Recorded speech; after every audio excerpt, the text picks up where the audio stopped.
it is them who is in fact the one, or the narrator of that said email. In closing, I'd like to apologize to Stephanie Olson-Bott, who is our volunteer of the month for the Chamber of Commerce. I know she's gone through some hardship on this, and I rest assured everything will be fine. All right, so, thanks, Scott. Yeah. There's an ordinance here that I think everybody needs to understand, that was actually adopted back in 2002. There was ordinances read twice. There was a motion by Monahan. You can see the council members signed into effect by the mayor after being read twice. So the thing about this ordinance is it's a codification, kind of a grouping of different ordinances over time. But there was one section in there that talks about, it's under administrative code and meetings open to the public. I want everybody to understand that the meetings of the council shall be open to the public, but it shall be unlawful for any person to interfere in any way with the deliberations of the council at such meetings, and no person, not a member of the council, shall address or deliver any remarks to the council at such meetings without first asking for and receiving the privilege of so doing. So, if anybody needs the definition of deliberation, I have it up here from Merriam-Webster's on my dictionary. Definition of privilege, you know, it's a right or benefit that's given to some people, not to others. So I just wanted to clarify this. Nothing major, but it is a privilege to go to the podium, and you should be asking to go to the podium prior to just walking up to the podium. So hopefully that makes sense. That's all I had. So now. I wish I'd have had the benefit of that at the November 17th meeting. Mr. Mayor, may I ask a question, please? Yes. So what you're saying is you would like someone to raise their hand and ask for permission to go to the podium before you speak, is that correct? That is correct. Okay, because from the first meeting that I came here until right now, it says on the side of the podium, please approach the podium if you would like to address the council. Yeah, that's fine. So that's where the confusion is coming in. And that's fine, and that's the reason I wanted to bring this up to everybody. So just so we all know what the rules, that's awesome, Yeah, thank you. that's fine. So, Mr. Mayor. Yes, Mr. Mayor, Council. So I guess my question, Can I just ask a question? But it would appear that just because that statement is on the side of the podium doesn't assure one that he's going to be able to speak either. Correct.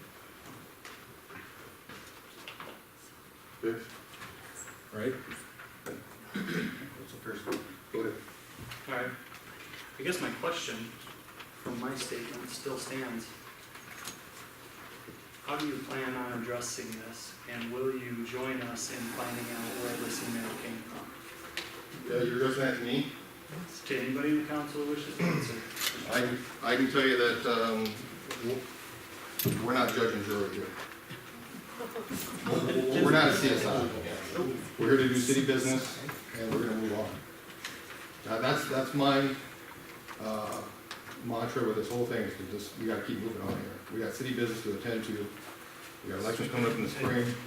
We need to keep moving forward, so. And it's, you know, it's convenient to move on. It was already read. But, Mr. Mayor, Council, it was read, it was printed. And now you don't want to look into where it came from. And it points back to several of you, one of us, a city staff. I guess I would ask the attorney, aren't we setting ourselves up for a little bit if we don't look into it?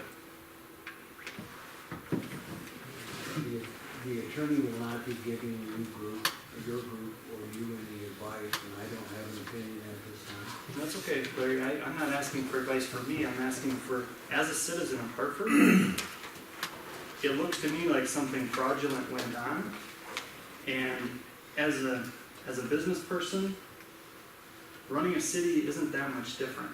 And if there's something fraudulent within our group, we need to find it. It's pretty obvious by what I read and by what I showed that you had to have access to Stephanie's email to create the second one. Any comments on that?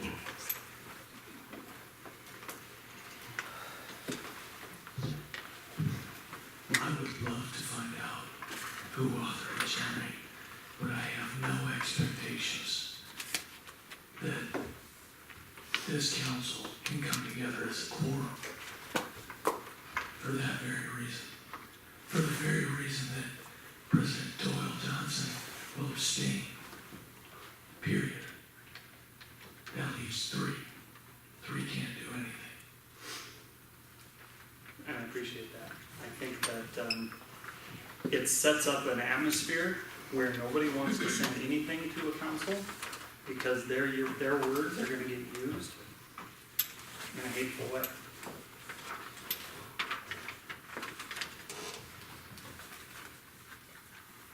Had some time to think about it. What do you think, Mr. Mayor?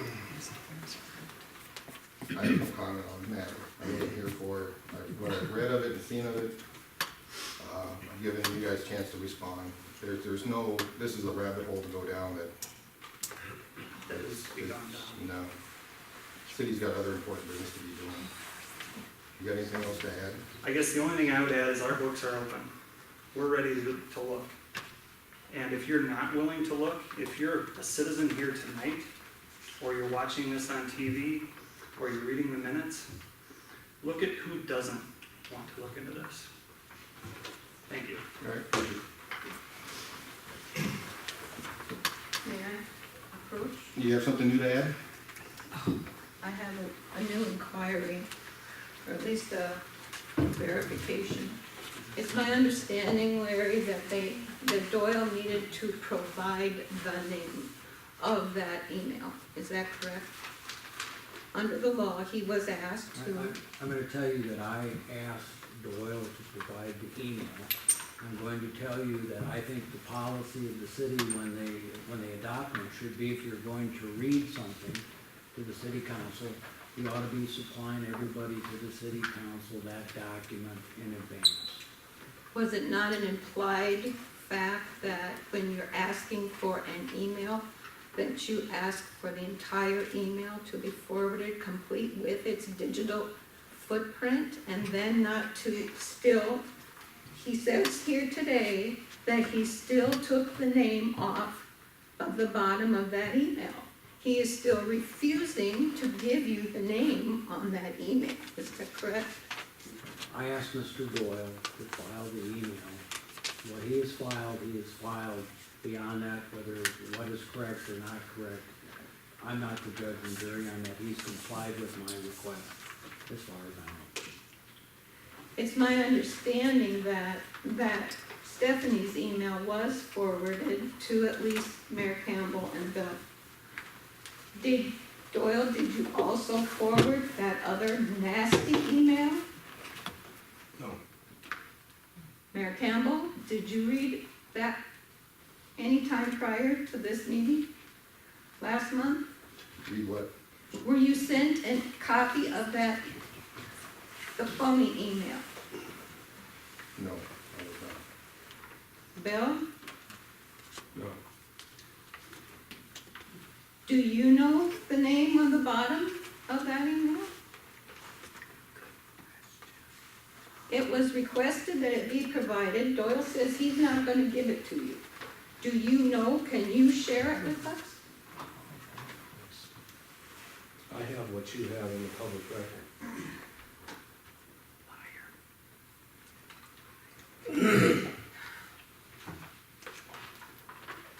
It's pretty sad when the taxpayer has to hire an attorney to sue their own city council, who is paid for by our tax dollars, and whose attorney will be paid by our tax dollars. This is public information. This isn't a personal problem. This is a public attack on a community. And I am embarrassed by what's left of this council, with the exception of those two on the end. And I thank them for their loyalties